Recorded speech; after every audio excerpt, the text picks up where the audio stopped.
if you could give, well, perhaps not one solid piece of advice, but what would your golden rules be, if you like, in terms of us as a region, with the experience that you've got? Where do we go? What do we need to do? I would say that there are 3 or 4 things that are really key if you want to develop a kind of real cohesive unit. First of all, I assume Telly Net's the start of this process, but you genuinely need to build real clusters. They act like glue because people come together, they talk, they peer. Like seeing you guys tonight. Probably your first time you've been presenting to everybody about your kit. It's all about all of that, and building a proper website that unifies everybody with regular event-led things. Why? Because suddenly people go, hey, we're part of North East Media, or whatever it's called, and we're doing this, and there's digital events. It becomes an all-encompassing organisation that actually begins to act as an advocate for everybody, because we're all busy. We don't all have the time, we don't all have the facility to go and do this, lobby this, da-da-da. You need a kind of proactive organisation who's going to liaise with the screen agency, who's going to make sure there's a proper coordinator and make sure that works. Because once you've got that, that glue starts to stick.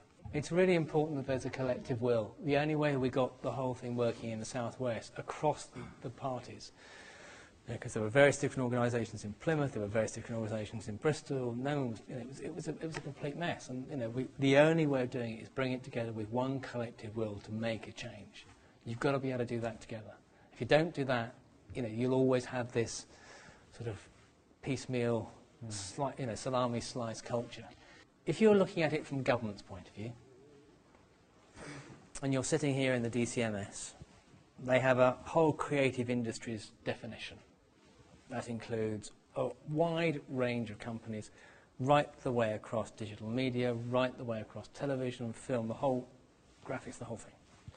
Why? Because actually that's the creative industries.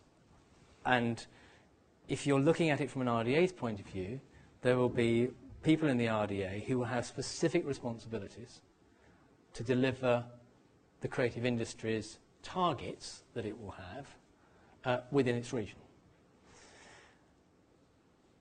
The best argument you've got is to help them win those targets. And the best argument you've got is therefore to say, collectively, don't try and make 1,000 flowers bloom. Get 1 or 2 organisations who are genuinely going to collectively get muscle. Why? Because you need that voice with the BBC. You need, the BBC is effectively the one game in town that's actually spending regional money. In broadcast terms. There are loads of other players looking at it on non-broadcast terms in terms of new media. But actually, the way to get that collective thing, which is, I can see it in Bristol very successfully, is you have that one organisation. It's the one-stop shop. You want to find out what's going on across the creative industries and the digital media, you go there. Television, you go there. Film, you go there. It's there. So when broadcasters come down, they all go, hey, what's, the Bristol media site's the first place they go to. See who's the channel, where is it? It makes such a difference. And collectively, it also means there's a sense of confidence.